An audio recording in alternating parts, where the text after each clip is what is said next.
Learners, நேத்து காலையில 2 வீடியோல இந்த டேலண்ட் அப்படிங்கறத பத்தி பேச ஆரம்பிச்சோம். முதல்ல டேலண்ட்னா என்ன, அதுக்கு நாலேஜும் ஸ்கில்லும், அதாவது அறிவும் செயல்திறனும் எப்படி ஒருத்தருடைய டேலண்ட்டை வளப்படுத்துறதுக்கு உபயோகப்படும் அப்படின்னு கேட்டீங்க. அதுக்கு பிறகு என்னுடைய மாலை ஒளிபரப்புல நேச்சர்னா என்ன, நர்ச்சர் அப்படின்னா என்னன்னு பார்த்தோம். இந்த நேச்சர் மற்றும் நர்ச்சர் விவாதத்துக்கு பிற்பாடு வருவோம். இப்ப இந்த டேலண்ட்ல இன்னும் சில விஷயங்களை ஆழ்ந்து கவனிப்போம், அலசுவோம். நேச்சர் சில பேருக்கு பிறப்பிலேயே இயற்கையா சில திறன்கள் இருக்கு அப்படிங்கிறது ஒத்துக்கக்கூடிய விஷயம்தான்.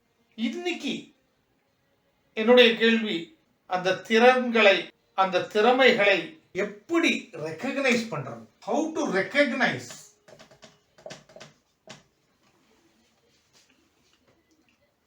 இந்த ஹவு டு ரெகக்னைஸ் அப்படிங்கிறத நான் 2 கோணங்கள்ல இருந்து பார்க்கிறேன். ஒரு சின்ன குழந்தை கோணத்துல இருந்து பார்க்கிறேன், ஒரு அடல்ட் கோணத்துல இருந்து பார்க்கிறேன். ஒரு சின்ன குழந்தை அப்படிங்கும்போது இதை ரெகக்னைஸ் பண்றதுல பேரண்ட்ஸுக்கு பெரிய பொறுப்பு இருக்கு. அதை பத்தி நம்மளுடைய nurture_well மறுபடியும் டீட்டெயில்டா பேசுவோம். இன்னைக்கு அடல்ட்டை பத்தி பேசிட்டு இருக்கோம். ஒரு அடல்ட்டா, ஒரு தனி மனிதனா எப்படி இந்த டேலண்ட்டை, அதாவது திறமைய, அது கூட பிறந்ததாவே இருக்கலாம் அல்லது குடும்பத்துல பல பேரோட பழகி வளர்ந்ததாகவும் இருக்கலாம். எப்படி இருந்தாலும் அதை எப்படி ரெகக்னைஸ் பண்றது, அதை எப்படி கண்டுபிடிக்கிறது, எனக்கு இந்த திறமை இருக்கு அப்படிங்கறது எப்படி ரெகக்னைஸ் பண்றது? இதுக்கு ஒரு குட்டி கதை சொல்ல போறேன். 1960களில் யூரோப்ல ஒரு பெரிய பர்க்லர், கொள்ளையன், அதாவது அவர் கொள்ளையடிச்சார் அப்படின்னாக்கா, அவருன்னு ஏன் சொல்றேங்கிறது பின்னாடி உங்களுக்கு புரிய வரும். அவர் எப்படி கொள்ளையடிப்பார் அப்படின்னாக்க, அந்த நகரத்திலேயே பெரிய பெரிய பணக்காரர்கள், பெரும் செல்வந்தர்கள் வீட்டில் போய் தான் கொள்ளையடிப்பார். இது வரைக்கும் யாராவது ஒரு செல்வந்தரோட வீட்டில் கொள்ளையடிக்கலன்னாக்க அவர் ஒரு பெரிய செல்வந்தர் இல்லைன்னு அர்த்தம். அப்படிங்கிற அளவுக்கு அவரோட பாப்புலாரிட்டி, கரெக்டாக சொல்லணும்னா நொட்டோரிட்டி. அவரை கடைசியா சிறைப்பிடிச்சிட்டாங்க. கிட்டத்தட்ட 8 வருஷமோ 10 வருஷமோ ஜெயில் தண்டனை கிடைச்சிருச்சு. ஜெயிலில் உட்கார்ந்துருந்தப்போ அப்படியே சும்மா பொழுது போகாம ஓவியங்கள் வரையார். அவர் பிறப்பிலேயே ஒரு அனாதை. அதனாலதான் ஆரம்பத்தில் பிக் பாக்கெட்ல ஆரம்பிச்சு அப்புறம் ஒரு பெரிய பர்க்லரா டெவலப் ஆயிட்டார். அவர் ஓவியங்கள் வரைய ஆரம்பிச்சாரு. ஒவ்வொரு ஓவியமும் ரொம்ப பிரமாதமா இருந்ததுனால அந்த ஜெயிலேயே சப்போர்ட் பண்ணி ஓவிய எக்ஸிபிஷன்லாம் வச்சாங்க. ஒவ்வொரு ஓவியமும் நம்மளுடைய பண மதிப்புல அந்த காலத்திலேயே பல ஆயிரம் ரூபாய்க்கு விற்பனை ஆச்சு.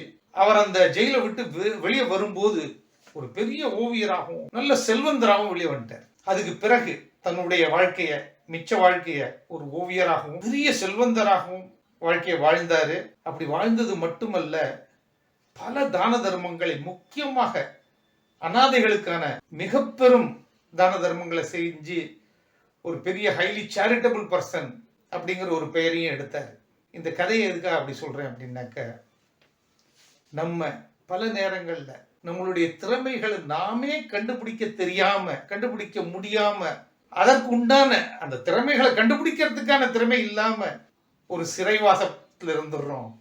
அதாவது நமக்கு பிடிக்காத வேலைகளை, பிடிக்காத விஷயங்களை செஞ்சுக்கிட்டே அப்படியே காலத்தை கடத்திக்கிட்டு போறோம் அப்படிங்கிறது என் மனசுல படுது. அதனால ஒவ்வொருத்தரும், குழந்தைகளை பொறுத்த வரைக்கும் பேரண்ட்ஸோட ரெஸ்பான்சிபிலிட்டி, அடல்ட்டை பொறுத்த வரைக்கும் ஒவ்வொரு அடல்ட்டுக்கும் தன்னுடைய ஒரு தனி திறமையை ரெகக்னைஸ் பண்ணுவதும் அதற்கு பிறகு அதை வளர்ப்பது.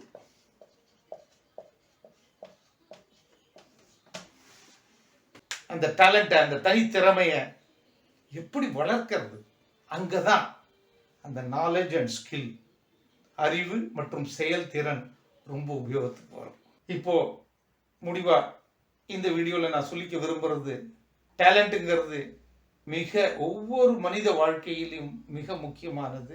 ஒவ்வொரு மனிதனுக்கும் அதை ரெகக்னைஸ் பண்றதும் அதை டெவலப் பண்றதும் ஒரு தலையாய கடமை. அந்த கடமையை நம்ம சிறப்பாக செஞ்சோம்னாக்க எந்த துறையில் இருந்தாலும் ஒவ்வொரு துறையிலையும் நம்ம ஒரு சிறப்பான வெற்றிகரமான வாழ்க்கையை வாழ முடியும் அப்படிங்கிறது என்னுடைய உறுதியான நம்பிக்கை.